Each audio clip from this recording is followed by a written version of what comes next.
नमस्कार. आज आपण धनगर आरक्षण व मुस्लिम आरक्षण या विषयांवर चर्चा करणार आहोत आणि त्या विषयावर चर्चा करण्यासाठी आज आपल्याबरोबर आहेत भूषण सर. सर नमस्कार. सर, मागच्या भागामध्ये आपण पाहिलं की धनगर आरक्षण आणि मुस्लिम आरक्षण हा मुद्दा सुद्धा महाराष्ट्रामध्ये चर्चेत येत आहे. जसं मराठा आरक्षणाबद्दल आपण सखोल चर्चा केली, त्या तसंच आपण धनगर आणि मुस्लिम आरक्षण याबद्दलही बोलू.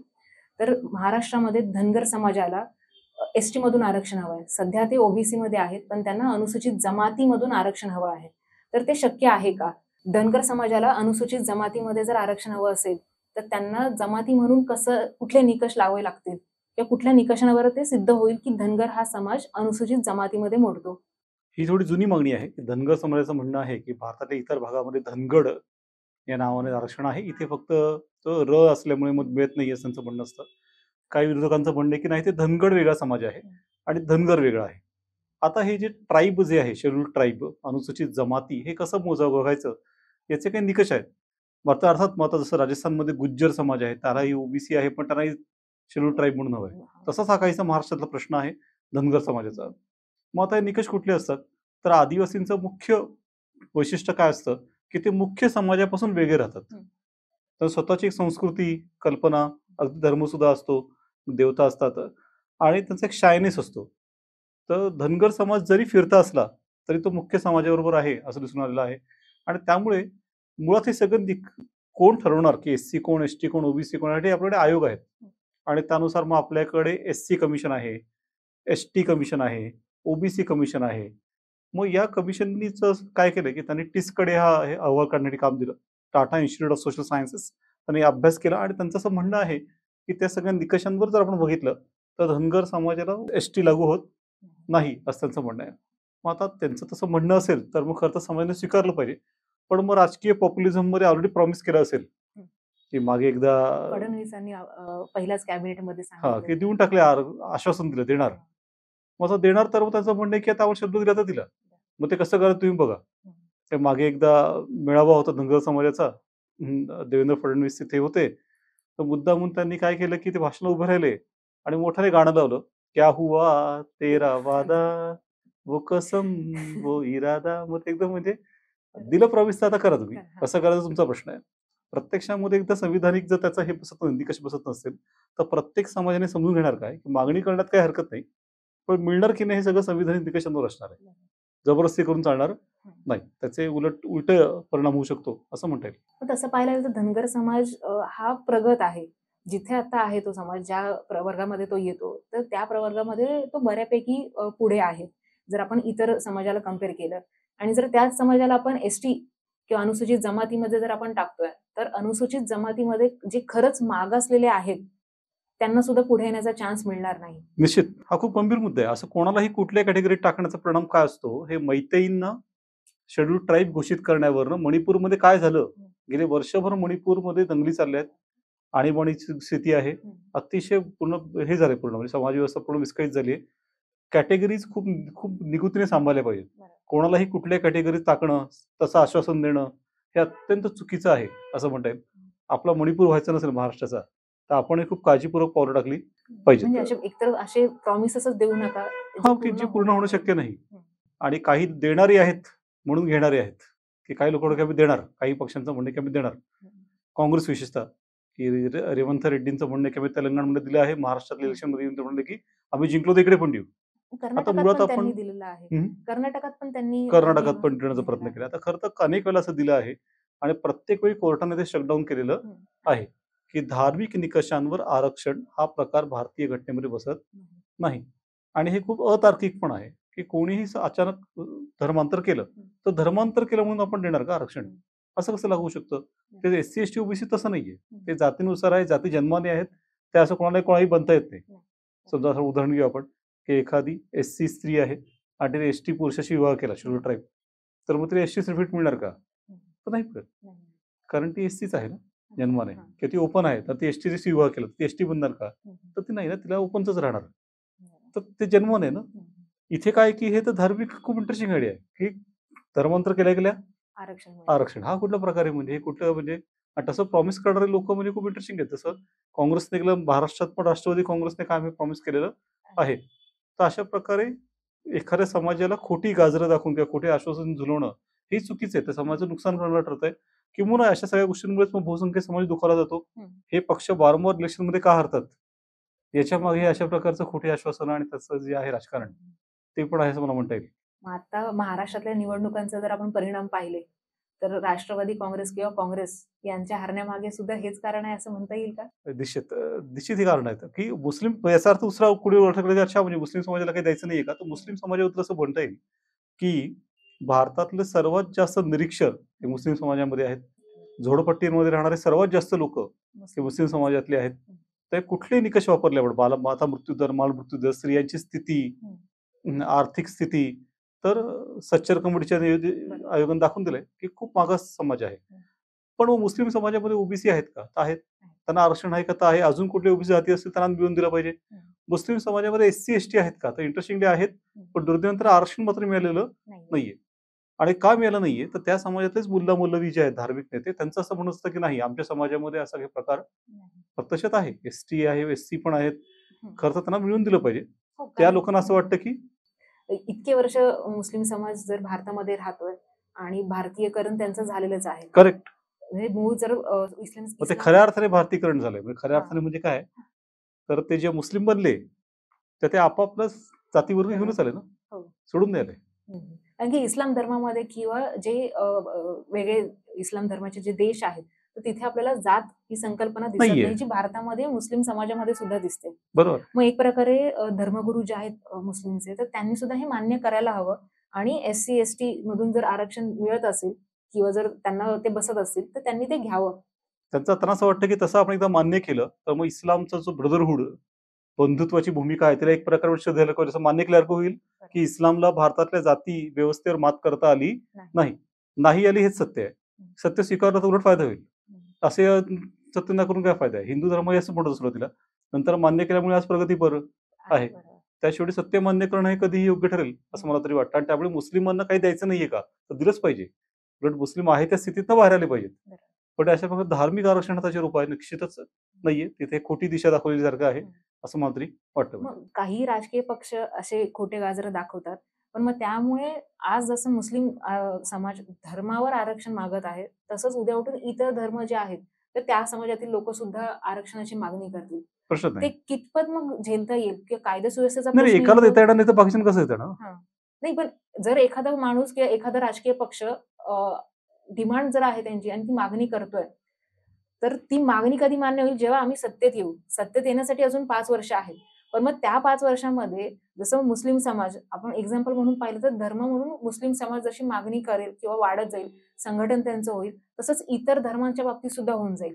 मग तोच प्रश्न जर सगळे एकत्र जर रस्त्यावर उतरले मागणी करायला आणि कायदा सुव्यवस्थेचा तरीही नाही ना. संविधान आणि संविधानिक मूल्य ही श्रेष्ठ आहेत आणि निव्वळ एखादा क्राऊड जमला आणि तो क्राऊड काहीतरी म्हणतोय म्हणून ती गोष्ट नाही करता येत. संविधानाने एक विशिष्ट मूल्यव्यवस्था निश्चित केली आहे, एक दिशा निश्चित केली आहे भारतीय गणराज्याची आणि त्या दिशेने आपल्याला ते न्यावं लागेल. निव्वळ कोणतरी क्राऊड जसं जमलं आणि तो लाखो लोक आंदोलन करतायत. जसं मराठा समाजाच्या आंदोलनामध्ये एक मराठा लाख मराठा, की मग 52 मूक मोर्चे काढले, मोठा समाज निर्माण झाला. पण मग म्हणून मग निव्वळ गर्दी जमली आहे म्हणून आरक्षण देता आलं असं काही झालेलं नाही आणि ते मराठा समाजाला स्वीकारणं भाग आहे. फक्त त्यातनं एकी झाली हा फायदा आहे. पण बाकी मग म्हणजे आरक्षण त्यातनं मिळत असं काही नाही. आरक्षणासाठी अनेक वेगवेगळ्या समित्या, आयोग, निकष, चर्चा हे सगळ्याच प्रक्रियेतनं गेल्याशिवाय ते मिळू शकणार नाही. त्यामुळे मुस्लिम समाजाचंही आपण जे म्हणतोय की एससी, एसटी, ओबीसी स्वीकारून आणि शिवाय ईडब्ल्यूएस पण. ईडब्ल्यूएस मध्ये जितकं मुस्लिम समाजाला फायदा करून देता येईल, तेवढं देता आला आणि त्यांना पुढे काढता आलं, तर ते जास्त वास्तविक ठरेल. ते चर्चा न करता किंवा त्याला प्रयत्न न करता आपण त्यांना कुठेतरी खोटा आगार जर दाखवत बसलो, तर त्यातनं मागासलेपणा दूर होणार नाही. आता जसं मराठा समाजाचा पण आपण उल्लेख केला आणि निवडणुकांचा उल्लेख केला, राजकीय पक्षांचा उल्लेख केला. बरोबर आहे. महाराष्ट्रात आता निवडणुका संपल्यात. बरोबर आहे. रिझल्ट लागलेला आहे. तर मनोज जरांगेंनी ज्या पक्षाला आणि ज्या नेत्याला टार्गेट केलं होतं, नेमकं तोच पक्ष आणि तेच नेते कदाचित महाराष्ट्राचं नेतृत्व सुद्धा करतील. मग आता इथून पुढे मराठा समाजाच्या आरक्षणाची मागणी आणि तो प्रवास कसा राहील? खरंच मान्य होईल का? किंवा सरकार सुद्धा ते सिरियसली घेईल का? ज्या प्रकारे आधी अटॅक करण्यात आला आहे, व्हर्बली अटॅक झालेला आहे, तर सिरियसली खरंच सरकार सुद्धा याकडे लक्ष देईल का? आणि केंद्राकडे तसा प्रस्ताव वगैरे पाठवतील का ते? तर आपण लार्जर कॉन्टेक्स्टमध्ये बघूयात आपण की काँग्रेस महाराष्ट्रात जे उभं राहिलं ते प्रामुख्याने मराठा समाजाच्या पाठिंब्यावरच उभं राहिलं. हा. नेतृत्व हे मराठा समाजाकडेच होतं आणि कुणबी समाज त्यांच्या मागे मागे होतं साधारणतः. दुय्यम लहान भाऊची भूमिका घेऊन होता आणि मग ते जवळजवळ 80 दशकापर्यंतही टिकून राहिलं सगळं प्रभुत्व. त्यांच्यातही संघर्ष होते, मात्र ते आपापसामध्ये सॉल्व्ह केले जात. हायकमांड असे आणि बंडखोरांनाही सामावून घेतलं जाईल. कोणी दलित पॅन्थरसारखी नवीन चळवळ आली तर त्यांना सुद्धा आत्मसात कसं करायचं तेवढं कसं त्यांनी आणि सहकारसारखी प्रगती प्रकल्पना असल्यामुळे आर्थिक संपन्नताही आणली. पण 80 नंतर मात्र हा सगळा प्रवास अडखळत झालाय. विशेषतः मंडल आयोग आला आणि मंडल आयोगाने एक प्रकारे कुणबी समाजाला वेगळं केलं आणि ओबीसी नावाचा एक गट जो आधी असा काही अस्तित्वात नव्हता थेटपणे, कारण 420 जाती असल्यामुळे एकीत नव्हतीच, पण त्याच्यामध्ये आता एक जाणीव राजकीय जाणीव निर्माण झाली आणि तो एक संध होत गेला आणि मग तिथनं बीजेपी हा पक्ष वरती आला प्रामुख्याने. तर बीजेपी जसं मध्ये म्हणालं की मराठा की ओबीसी निवडकाची वेळ आली तर ते ओबीसीच, आमचा डीएनएच ओबीसी आहे, तो ओबीसीवरच बीजेपी पक्ष आजचा उभा राहिला आहे. मग ही एक प्रक्रिया निर्माण झाली आणि मग तिथे काँग्रेसचं का हे झालं म्हणजे स्ट्रक्चर कसं कोसळत गेलं तर तिथेच आहे आणि त्यानंतर पुढचा प्रवास मग काँग्रेसचा अडखळत झालेला आहे असं आपल्याला दिसतंय आणि मग तो उतरणीकडेच आहे. मग तो प्रामुख्याने उतरणीकडेच आहे. विशेषतः मग आता रिसेंटली मराठा समाजाने जे मोर्चे काढले त्याच्यामुळे मग मराठा समाज एकत्र आला हे चांगलं आहे, पण मुळात मंडल आयोगामुळे ओबीसी समाज ऑलरेडी बऱ्यापैकी एकत्र आलेला आहे आणि तो आता एकत्र इथे बरोबर पाऊल टाकतो, आपल्या योग्य वेळेस निर्णय घेतो. त्या मराठ्यांचे जे मोर्चे निघाले ते इतर समाजाने मोर्चे काढले, ओबीसीने मोर्चे काढले, मुस्लिमांनी सुद्धा काढलेत, मातंग समाजाने काढले. सगळ्यांचे इंटरेस्टिंग पोस्टर होते की हम भी आएंगे लाखों से, हम भी आएंगे लाखों से, तुम भी देखना आंखों से. अशा प्रकारे मराठ्यांनी हुंकार भरला करा, पण इतरांनीही दाखवून दिलं की आम्ही आहोत. तर त्या थोडक्यात स्पर्धात्मक राजकारण आहे खूप मोठ्या प्रमाणात असं म्हणता येईल. मग याच्यामध्ये मराठ्यांना आता एकी आली आहे, एक प्रकारे आंदोलन एकत्र आले आहेत. चांगली संधी आहे ती फक्त आरक्षण या मुद्द्यावर वाया घालवून किंवा त्याच्यावर लावून आणि नंतर फ्रस्ट्रेशन पूर्ण घ्यायचं की नाही झालं अपयश, मध्ये कोणाला तरी खापर फोडायचं की आत्महत्या करायच्या, अशा प्रकारे त्याचं चॅनलाइज न होता त्याचं सकारात्मक चॅनलायझेशन होऊ शकलं. कारण आता या निवडणुकांमध्ये हे दिसून आलं की ते नकारात्मक जात आहे की फ्रस्ट्रेशन हेच होतं की मिळत नाहीये, तर ते लगेच मिळणार पण नव्हतंच. कोणी येऊ दे, आपण मागच्याच म्हटलं होतं की खरं तर महायुतीला मत दिलं परवडलं. एक तर मराठी सगळ्या पक्षांमध्ये आहेत, त्यामुळे मग जरांगे पाटील यांनी वेगळा पक्ष स्थापन केला नाही हा अत्यंत योग्य निर्णय घेतला. तो जर घेतला असा निर्णय तर त्यांची जी काय आता सुद्धा थोडीफार हे आहे तीही उरली नसती. कारण आंदोलन जसं दिसतं की आंदोलन करणारे हे मोस्टली दबाव गटवाले दबाव गट आहे, बरोबर आणि राजकीय पक्षांकडे जर वाटचाल करायची झाली तर ते कुठेतरी फसतं आणि असे बरेच उदाहरणं आहेत. बरोबर आहे. आणि म्हणूनच कदाचित शेवटच्या क्षणी त्यांनी उमेदवार दिले नाहीत किंवा राजकीय पक्ष स्थापन करण्याचा असं कुठलाही डिसिजन त्यांनी घेतला नाही. बरोबर आहे की हा निर्णय त्यांनी योग्य घेतला, फक्त त्यांनी आधी मुलाखती घेतल्या, असं दाखवलं की मी करतो आहे, तेही चुकलं असं मला वाटतं की ते पावल्यामुळे उलट म्हणजे सगळे साऊथ झाले. विशेषतः बीजेपीने वर आधीच ठरवून घेतलं होतं की हे आपल्याला मदत करणार नाहीये, त्यामुळे मग त्याने काय पाऊल उचलतं त्याच्यापेक्षा त्यांनी आपण काय करू शकतो तसं हरियाणात स्ट्रॅटेजी पकडली होती की जाट विरुद्ध इतर. मग जाट हे काँग्रेसकडे पूर्णपणे झुकलेले होते, त्यामुळे इतर सगळ्या समाजाकडे एकत्र गेलं आणि सगळ्यांना मिळून, तसं युपीमध्ये यादवांना आपल्या विरुद्ध माहिती असल्यामुळे मग बाकीच्यांना गोळा करून यादवांना पराभूत करणं, अगदी ती स्ट्रॅटेजी महाराष्ट्रामध्ये वापरणार स्पष्ट होतं. आणि तसंच जरा एक प्रकारे ट्रॅप सेट केला होता आणि त्या ट्रॅपमध्ये मनोज जरांगे पाटील अडकत गेले असं दिसतंय. की आपण मागच्या एपिसोडमध्ये म्हटलं होतं की तशी त्यांची भूमिका सागली होती, स्थिर होती की आम्ही कोणाच्या बाजूचे काही विरुद्ध नाही आहोत, जो कोणी आमच्या आरक्षणाला पाठिंबा देईल त्याला आम्ही पाठिंबा देऊ. पण ही भूमिका त्यांनी इलेक्शनच्या वेळी कायम ठेवली नाही आणि ते एका सापळ्यात चालत गेले की ज्यांनी वारंवार एका नेत्याचं नाव घेतलं आणि याला त्याला पाडा असं सांगत सुटले आणि तो मोठा ट्रॅप तरी स्वतः सेट केला असं मला वाटतं मध्ये, आणि त्यात ते अडकले काँग्रेसमध्ये. आता निवडणुकीच्या निकालानंतर जे काही महायुतीचं सरकार येईल, निकाल तर स्पष्टच आहे. आता इथून पुढे मनोज जरांगेच त्यांची सुद्धा वाटचाल कशी राहील आणि एकंदरीतच मराठा आरक्षणाची वाटचाल. आता ते राजकीय दृष्ट्या किती लवचिकपणा दाखवतात त्याच्यावर आहे की लवचिकपणा दाखवण्याची गरज आहे. अजूनही मराठा समाजाच्या मागे, मराठा समाज जरांगे पाटलांच्या मागे उभा आहे, त्यांचा मोठा मान आहे, त्यांच्या प्रामाणिकपणाबद्दल कोणालाही शंका नाही. पण असं असेल तर त्या सगळ्या एनर्जीचा वापर ते अजूनही राजकीय लवचिकपणा दाखवून करू शकतात, अजूनही चांगल्या प्रकारे बार्गेनिंग करू शकतात. पण दबाव गट म्हणून ते राजकीय पक्षाच्या भूमिका शिरायला लागले आणि काय करायचं हे सांगायला लागले. तुम्हाला काय हवं ते तुम्ही त्यांना सांगा, ते कशा प्रकारे घडवून आणायचं ते राजकीय पक्ष बघतात, ते त्यांचं कौशल्य आहे. त्यात तुम्ही जाऊ नका की तुम्ही हेच केलं पाहिजे, तुम्ही तेच केलं पाहिजे. ते दबाव गटाचं काम नाही. दबाव गटाने आपली भूमिका सांगावी, तुम्हाला काय हवंय, ते कसं बोलून घ्यायचं, काय तसं हे करता येईल ते राजकीय पक्ष बरोबर बघतील. त्यामुळे ही लवचिकता दाखवता आली आणि या निमित्ताने अजून काही करता येईल की समाज एकत्र आला आहे, चांगली गोष्ट आहे. ज्या निमित्ताने झाडाझडती घेता येईल की आतापर्यंत समाजाचं काय चुकलं, इतक्या सहकार संस्था, सहकार सम्राट निर्माण झाले, मग त्या प्रमाणामध्ये आर्थिक उन्नती का नाही झाली, किंवा शेतीमध्ये वाताहत का नाही थांबवता आली, किंवा बेरोजगारीची समस्या का आहे, त्याच्यावर मात कशी करता येईल, आणि या सगळ्यामध्ये इंट्रोस्पेक्शन करणं, आत्मपरीक्षण. त्याच्यात असंही आपण ऍड करता येईल आपल्याला की शैक्षणिक संस्था बरोबर. आज ज्या महाराष्ट्रामध्ये आहेत तर ते प्रामुख्याने मराठा नेतृत्वाकडेच आहेत. हो हो तर इंजिनिअरिंगचं आपण एक उदाहरण घेतलं तर त्या इंजिनिअरिंग कॉलेजमध्ये बऱ्यापैकी फीज असते बरोबर. जी मराठा समाजाला किंवा इतरही समाजाला परवडत नाही, पण Correct. इतर समाजासाठी काही ना काहीतरी सवलत आहे जी मराठा समाजाला नाहीये. मग ही जी एनर्जी चॅनलाइज झालेली आहे तर बरोबर. मराठा समाज हेच प्रश्न त्यांना सुद्धा विचारू शकतात. एक्झॅक्टली. त्यामुळे खरं ते आत्मपरीक्षण केलं आणि या सगळ्यांना धारावर धरलं की तुम्ही काय केलं, मग तुम्ही फक्त समाजाचा फायदा घेतलात, त्याच्यावर मतं घेतलीत, राजकीय पक्ष पदोपभोगलीत, आणि समाजाला काय मिळालं हे विचारण्याची खूप गरज आहे. ते विचारलं तर उलट समाज चांगला स्ट्रॉंग होईल, त्यातला उलट काय ते, आणि उद्या जबाबदार पण ते देते की इतका का नेत्यांनी फक्त वापरून घेतलं, गरीब ज्याला आपण गरजवंतांचा मराठा समाज म्हणतो तसा प्रामुख्याने वापरच झाला. तर यापुढे तसं होऊ देणार नाही की अशी भूमिका घेतली आपण घेतली तर खूप फायदा होईल. आणि त्या दृष्टीने जर हे आंदोलन पुढे नेलं तर त्याला अजून चांगल्या प्रकारे विकसितपणा येईल की त्यातनं काही संस्थात्मक काम होईल. शेवटी आंदोलनामध्ये ताकद असते, ऊर्जा असते, सगळं खरं असलं तरी त्या आंदोलनाचं रूपांतर एखाद्या संस्थात्मक कार्यामध्ये होतं की नाही हे अत्यंत आवश्यक आहे.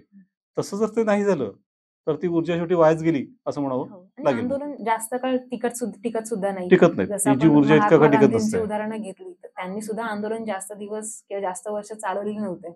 बरोबर आहे. महात्मा गांधींनी ह्याच्यासाठी नॉन Exactly. कॉपरेशन असेल, सिव्हिल डिसोबिडियन्स असेल, एक्झॅक्टली. तर त्याप्रमाणेच जर मराठा समाजाला आज जर समजलं की आपण आंदोलन कुठपर्यंत चालू ठेवू शकतो, कधी थांबायला हवं, कधी बरोबर पुन्हा आहे. सुरू करायला हवं, तर ते जर त्यांना समजलं तर कदाचित आरक्षणाच्या व्यतिरिक्त जे काही मुद्दे आहेत किंवा ज्या काही प्रॉब्लेम्स आहेत ते सॉल्व्ह व्हायला मदत होऊ शकते. एक्झॅक्टली.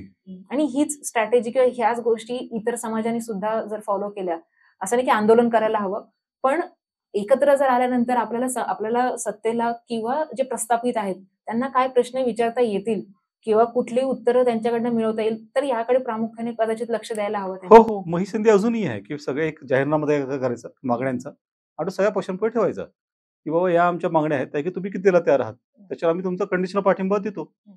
आणि वेगळ्या मुद्द्यांवर वेगळ्या पक्षांना पाठिंबा देता येईल. आंदोलन ना, आंदोलन कुठल्या एका पक्षाशी बांधील नाही आहे. तर वेगळ्या लोकांना वेगळ्या मुद्द्यावर पाठिंबा देता येईल, काढून पण घेता हवं तर.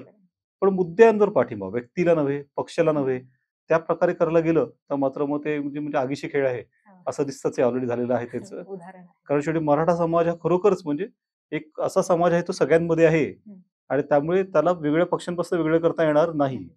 तसं त्यांना वाटतं की एक संघ आहे तर एक संघ इतका नाहीये, तो सगळ्या पक्षांमध्ये चांगलाच आहे, सगळ्यांमध्ये सामावलेला समाज आहे तो, काय असं कुठल्या एका विशिष्ट याच्यात नाहीये. तर मग उलट त्या सगळ्यांना बरोबर घेऊन एका विशिष्ट मुद्दे आधारित करता आलं आंदोलन तर त्याला चांगलं यश मिळू शकलं असं मला वाटतं. पण आपल्याला एकंदरच समाजातून जर आरक्षण घालवायचं असेल, कमी करायचं असेल, तर त्याला उपाययोजना काय, म्हणजे ते जातीयंत. सरकारकडून अजून काय करता येईल? जातीयंतरी चळवळ करावं लागेल. जातीयंतरी चळवळ म्हणजे काय, तर मुळात आता हे सगळं समजून घेईन वास्तव, पण येणाऱ्या पिढीला की आपण आणि आपल्या येणाऱ्या पिढीला या सगळ्यातनं कसं बाहेर काढता येईल. मुळात माणसाला माणसासारखं बघता येणं हे सर्वात भारतीयांना कठीण गोष्ट आहे. की भारतीयांना समोरच्याकडे माणूस म्हणून बघताच येत नाही. त्याचं आडनाव विचारणार, त्याचं नाव विचारणार, त्याचं जात विचारणार आणि मग त्यानुसार त्याचं ठरवणार की त्याची काय व्यवहार करायचा. हे मोठं अपयश आहे आपलं. तिथेच बेसिक आपलं हे आहे. मग निदान आपण आणि आपल्या पुढच्या पिढीने या प्रकारचा दृष्टिकोन हे केला तर बरोबर आपण यातनं बाहेर पडू शकू. समजा एका पिढीमध्ये, एक पिढीमध्ये 20 ते 25 वर्ष, तेवढ्या वेळात आपण जातीयंत घडवून आणू शकतो. ते आपलं ध्येय असलं पाहिजे आणि त्या दिशेने आपण वाटचाल केली पाहिजे. पण आपण असं एक म्हणतो की भारतातून जी जात नाही ती असते जात. मग हे एकदम टोकाचं नसेल का की 20-25 वर्षामध्ये जात संपवणं किंवा कमी करणं? डॉक्टर आंबेडकरांनी दाखवून दिलं की जात हे एक सामाजिक संरचना आहे, सोशल कन्स्ट्रक्ट. ती कुठलीही बायोलॉजिकल कन्सेप्ट नाहीये, एखाद्या रेस सारखी किंवा कुठल्या तरी सारखी. ती सोशल कन्स्ट्रक्ट आहे, ती एक मानसिक कल्पना आहे. जात ही मनात आहे, मनात आहे म्हणून जात नाहीये. मनात न काढा ती जाणार. पण समजा जर असं काही समाज आहे की असे काही लोक आहेत की ज्यांना बदल हा नकोच आहे आणि आजही ते धर्मामध्ये किंवा इतर बाबतीत ते दिसतं आपल्याला, आणि जर त्यांना ही जात मनातून काढायचीच नसेल तर त्याच्या व्यतिरिक्त असे कुठले उपाय आहेत का, काय पर्याय आहेत? सरकार पण ते आणू शकतं किंवा एकंदर सिव्हिल सोसायटी जे आपण म्हणतो त्यांच्याकडून पण ते प्रयत्न व्हायला हवेत जेणेकरून आरक्षणाची मागणीच ही कमी होऊ शकते. पर्स आता आपण चर्चा करतो तर जात म्हणजे काय तर नुसतं एक एंटिटी आहे. जातीमधनं येणारं शोषण, जातीमधनं येणारा अन्याय तो दूर करण्याबद्दल आपण बोलतो. तर एक वेळ तू म्हणत तसं जात तर लगेच जाणार नाही कदाचित. एक एंटिटी म्हणून ते लगेच थोडी राहील. पण जातीच्या नावाने होणारा अन्याय किंवा शोषण जे आहे ते अजिबात होता कामा नाही. तशा प्रकारची एक सुद्धा गोष्ट आपण कापून घेता झिरो टॉलरन्स पॉलिसी ठेवली पाहिजे आपण. आणि अशा प्रत्येक घटनेकडे डोळ्यात तेल घालून बघितलं पाहिजे. आणि अशा प्रकारचा कुठलाही अन्याय होणार नाही किंवा कुठल्याही अशा प्रकारचा भेदभाव समाजामध्ये केला जाणार नाही याची पूर्ण काळजी आपण घेतली पाहिजे. नुकतंच असं दिसून आलं की तुरुंगांमध्ये काय होतं की जे संडास साफ करायचे असतात ते फक्त विशिष्ट जातीच्या कैद्यांनाच फक्त काम दिलं जातं आणि त्यांनाच करावं लागतं जबरदस्ती भारतभर. मग शेवटी आता काही वकिलांनी स्वतःहून ती केस लढवली स्वतःहून घेऊन आणि तेव्हा पुढे सुप्रीम कोर्टाने आदेश काढला की असं यापुढे चालणार इतकं आहे. तुरुंगामध्ये जातीपाती पाहिल्या जातात ठरवून. मग हे आपण मनात आहे ना आपल्या पण सगळ्यांनीच साफ करावं. ह्याच गोष्टी सध्या म्हणा किंवा लवकरात लवकर भारतातून ह्या जाणार नाहीत. किती इतक्या वर्षांची परंपरा आपण म्हणू किंवा इतकं भारताचा हा इतिहासच राहिलेला आहे. तर ते जर जाणार नसेल इतक्यात त्यासाठी तर प्रयत्न नक्कीच करायला पाहिजेत. पण जर ते नसेल जाणार तर मग आपण असे काही धोरणं किंवा अशा काही गोष्टी आणू शकतो का जसं की स्कॉलरशिप्स वाढवणे असेल नाही, ते जेणेकरून तर आपण करतो. आरक्षणाची मागणी ही नाही समाजाची नाही किंवा आरक्षण डॉक्टर आंबेडकर म्हटल्याप्रमाणे जाती व्यवस्थेच्या किल्ल्याच्या बुरुजांना ढासळण्यासाठी कंटिन्युअसली फार केलेली तोफ, सातत्याने फार केलेली तोफ म्हणजे आरक्षण आहे. त्या आरक्षणाहून जास्त प्रवाही मुद्दाच नाहीये. जितक्या लवकर तुम्हाला जाती व्यवस्था संपवायची असेल, आरक्षण योग्य प्रकारे चांगल्या प्रकारे इम्प्लिमेंट करा. जाती व्यवस्थेचा किल्ला ढासळेल. त्यामुळे पण स्कॉलरशिप वगैरे तर केलंच पाहिजे, पण ते सेपरेटली आणि ते एक्स्ट्रा ॲडिशनल म्हणून सप्लिमेंटरी. मेन तोफ आपली आरक्षण हीच आहे. पण आत्ताच्या नवीन पिढीला सर मला नाही वाटत की आंबेडकरांचे विचार पटतील. कारण की त्यांना असं वाटतं की आरक्षणामुळे आपलं खूप शैक्षणिक नुकसान खास करून शिक्षणाचं शैक्षणिक नुकसान खूप होतंय. स्पर्धा परीक्षांमध्ये असेल, इंजिनिअरिंग किंवा मेडिकलच्या ॲडमिशनमध्ये वगैरे असेल. आणि त्यामुळेच मग ती पिढी म्हणा किंवा असा जो काही समाज आहे, यंग लोकं आपण म्हणू. यंगच नाही, जुनेही आहेत, ओल्ड पीपल सुद्धा आहेत. पण मग असा जो काही समाज आहे, त्यांना असं वाटतं की आरक्षणच मुळात नको किंवा 75 वर्ष आरक्षण दिलं खूप झालं, आता नसायला हवं. मग त्यांना आंबेडकरांची भूमिका कशी काय आपण समजून समजून घ्यावं लागेल मग. मग ते समजून घेणं कमी पडतंय, की शतकानुशतकाचा अन्याय झाला हे मान्य पहिले करावं लागेल. की अन्याय झाला हेच मान्य नसेल, प्रश्नच संपला. शतकानुशतकाचा मागासलेपण ठेवलंय. शतकानुशतकं मनुस्मृतीनुसार शिक्षण नाकारलं. संपत्तीचे अधिकार नाकारले गेले आणि त्यामुळे एक निगेटिव्ह सोशल कॅपिटल, नकारात्मक सामाजिक भांडवल निर्माण होत गेलं, की ज्याच्यामध्ये अज्ञान हेच हे ठरलं आणि अशा प्रकारे ज्ञानाच्या किल्ल्या काही ठराविक लोकांनी हातामध्ये ठेवल्या आणि त्यांनीच वर्चस्व आपलं गाजवलं. तर अशा प्रकारे इतिहास हा अज्ञानात ठेवण्याचा इतिहास आहे पूर्ण आणि त्याचं खूप मोठं नुकसान भारताला शेलावं लागलेलं आहे. वारंवार आक्रमणं झाली, त्याच्यामध्ये पराभव झाले, हे सगळं झालेलं आहे. मग आता ही जी आंदोलनं होत आहेत त्यांनी या सगळ्यांनी या बाबतीत काम केलं पाहिजे, की जाती अंत हे ध्येय घोषित करून त्यानुसार पावलं टाकली पाहिजेत आणि त्यानुसार अज्ञानातनं बाहेर काढणं समाजाला. मग तरुण पिढीला सगळ्याच वेगळ्या समाजातल्या आणि चर्चा घडवून आणणं, सगळ्यांशी खुली चर्चा करणं आणि त्यातनं ऐक्य आणणं. भारताचं ऐक्य हे अशा प्रकारे येईल, की जेव्हा आपण या सगळ्या मुद्द्यांवर खुलेपणे चर्चा करू, त्यातनं समजून घेऊ की सगळं कशा प्रकारे आहे आणि त्यातनं बाहेर पडण्यासाठी काय करता येईल. त्यामुळे मग शतकानुशतकाचा अन्याय आहे. तर ही जी घाई होते की संपवलं पाहिजे आत्ताच्या आता, खूप इंटरेस्टिंग आहे. आणि त्यासाठी राजकीय पक्षांनी पण जास्त पुढाकार त्यांनी घ्यायला हवा किंवा स्वतःच्या फायद्यासाठी इलेक्शन पुरतं मर्यादित जे काही गाजरं दाखवली जातात, ती न होता जे वास्तविक आहे, जे रिॲलिटीवर आधारित आहे, तेवढेच आश्वासनं त्यांनी पण द्यायला हवीत. हो, हो. आणि आरक्षण इज नॉट ओन्ली मीन्स. इतर प्रकारेही समाजाला पुढे करता आणलं पाहिजे. सगळ्या वेगळ्या प्रकारे कसं समाज वरती येईल, म्हणजे स्वतःचं कुटुंब वरती आणणं हे ध्येय न ठेवता समाजाला कसं पुढे आणायचं. सध्या आता सगळ्या पक्षांच्या राजकारणातल्या लोकांचं फक्त कुटुंब पुढे येतं. त्यांची पुढची पिढी राजकारणात उतरते आणि ते मोठ्या गप्पा मारतात, की आम्ही असं करणार आहोत, तसं करणार आहोत. तसं ते खरं नाहीये. समाज पुढे आणणं हे महत्त्वाचं ध्येय असलं पाहिजे. या समाजाचंच एक उदाहरण मला देता येईल, की आरक्षण जसं आपल्याकडे आहे, तसं कदाचित यूएसमध्ये प्रतिनिधित्व आहे. बरोबर आहे. मग आपल्याला ती तशी काही कॉन्सेप्ट आणता येईल का प्रतिनिधित्व? मग ती जास्त व्यापक आहे. यूएसमध्ये ए नावाचा प्रकार आहे, अफर्मेटिव्ह ॲक्शन म्हणजे आरक्षणाचाच प्रकार आहे. की सरकारी असो किंवा खाजगी तिथे काळ्या लोकांना, ब्लॅक्स किंवा महिलांना विशिष्ट प्रमाणात प्रतिनिधित्व मिळालं आहे की नाही, रिप्रेझेंटेशन हे चेक केलं जातं. तशा कमिट्या असतात, कमिट्याच आणि तसं नसेल तर त्यांना सांगितलं जातं की तुम्ही तितके लोक तिथे घ्या. आपल्याकडे आरक्षण फक्त सरकारी क्षेत्रात आहे. अमेरिकेत ते खाजगी क्षेत्रातही आहे. तर इंटरेस्टिंग आहे. बरेच लोक अमेरिकेचं उदाहरण देतात की बघा तिथे नसतं. तिथे आहे. तिथे तर खाजगी क्षेत्रात पण आहे. आपल्याकडे फक्त सरकारी आहे. त्यामुळे नुसत्या आरक्षणाचं रिप्रेझेंटेशन मिळतं असं काही नाही. तर त्यामुळे आपण तर आरक्षण नुसतं नाही, तर रिप्रेझेंटेशन मिळालं पाहिजे. म्हणजे आरक्षण असू दे आणि अधिक रिप्रेझेंटेशन. तर सध्या शेड्यूल ट्राईब कमिटीला, समाजाला आरक्षण आहे. पण त्या प्रमाणात रिप्रेझेंटेशन कुठून मिळते? नुसते नावपुरते असतात. दुसरे तेवढ्या सीट आहेत तेवढे जिंकून येतात. पण त्याला कुठे एक शब्द बोलत नाहीत किंवा त्यांना बोललं दिलं जात नाही. तर ते काय होतं की there is only reservation but no representation. आरक्षण या विषयावर आपण 3 भागांमध्ये चर्चा केलेली आहे. मी तिन्ही भागांना भरभरून प्रतिसाद दिला. असेच नवीन नवीन व्हिडिओ बघण्यासाठी या चॅनलला नक्की सबस्क्राईब करा. धन्यवाद.